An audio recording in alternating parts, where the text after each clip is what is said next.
சென்னையில் பல இடங்களில் சாலைகள் வெட்டப்படுவது நாம் தினமும் பார்க்கும் காட்சி. ஆனால் அந்த பணிகள் சரியான முறையில் சரியான காலத்தில் முடிவடைகிறதா என்பது மிகப்பெரிய கேள்வியாக உள்ளது. இது குறித்து விவரிக்கிறது இந்த செய்தி தொகுப்பு.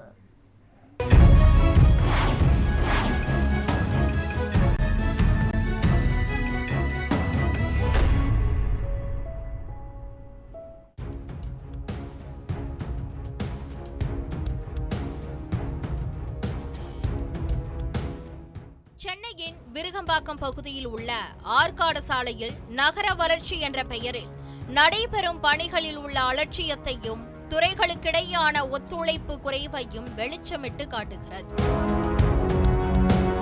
கடந்த மார்ச் 22ஆம் தேதி இரவு இந்த சாலை திடீரென வெட்டப்பட்டு பணிகள் தொடங்கப்பட்டன.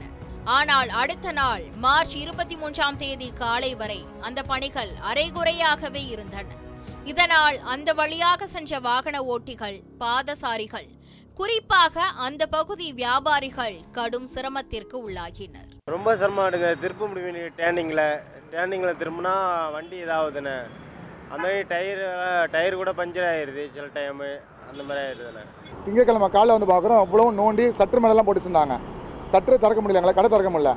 யாருன்னு கேட்டால் எந்த டிபார்ட்மெண்ட் தெரியல. நாங்கள் யார் கிடந்து இது தெரியல. நாங்கள் அப்புறம் போலீஸில் வந்தாங்க, கேட்டாங்க, அவங்களும் யாரும் தெரியல.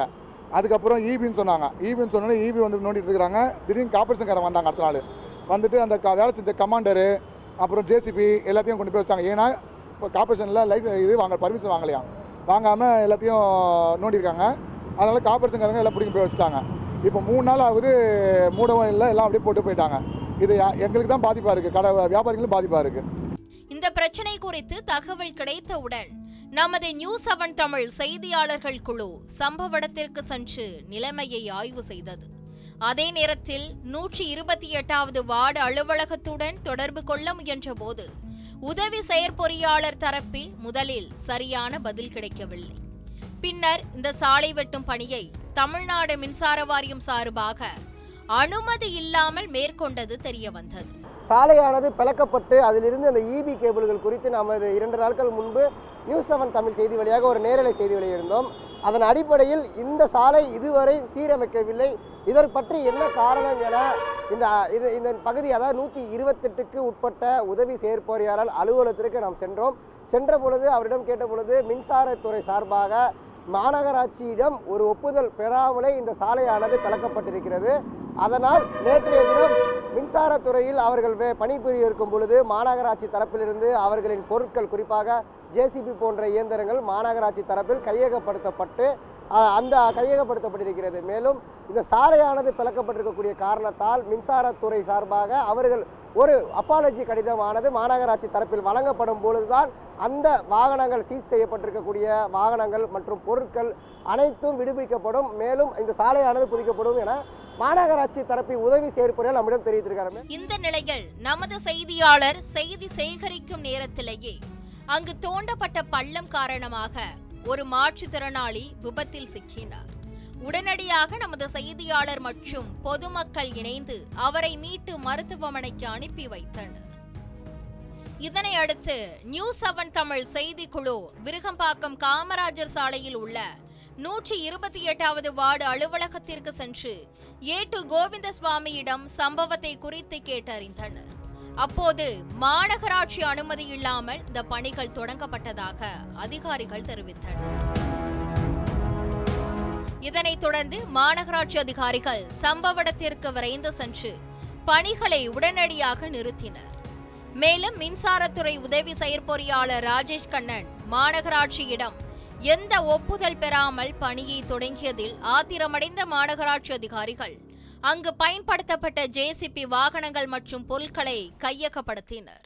இவங்க அடிக்கடி இந்த மெட்ரோ வேலை நோண்டுறாங்க, பைப்லாம் போடுறாங்க. இந்த வேலைலாம் பண்ணலாம், அதெல்லாம் பகலில் பண்ணுற வேலை கிடையாது. ஏன்னா இங்கே நிறைய ஸ்கூல்ஸ் இருக்குது. பக்கத்தில் வாணி வித்யா ஸ்கூலு, மீனாட்சி காலேஜ், இந்த பக்கம் ராஜா கிளைன் ஸ்கூல் நிறைய இருக்குது.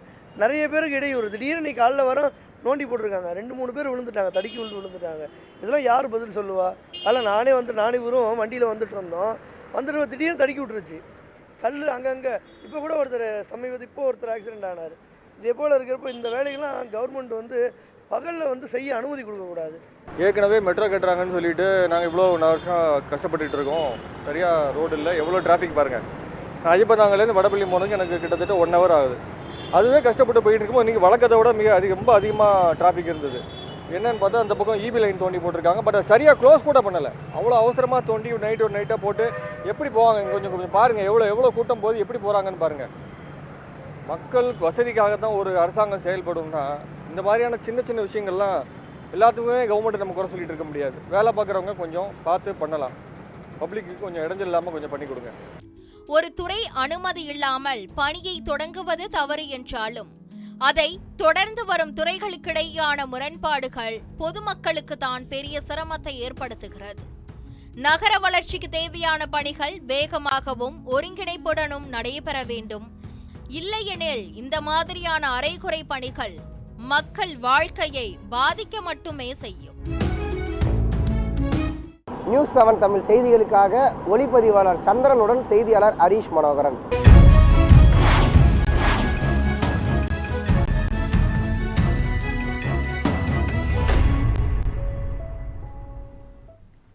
இத்துடன் இந்த செய்தி அறிக்கை நிறைவு பெற்றது. அண்மை செய்திகளுக்காக தொடர்ந்து இணைந்திருங்கள் நியூஸ் 7 தமிழோடு.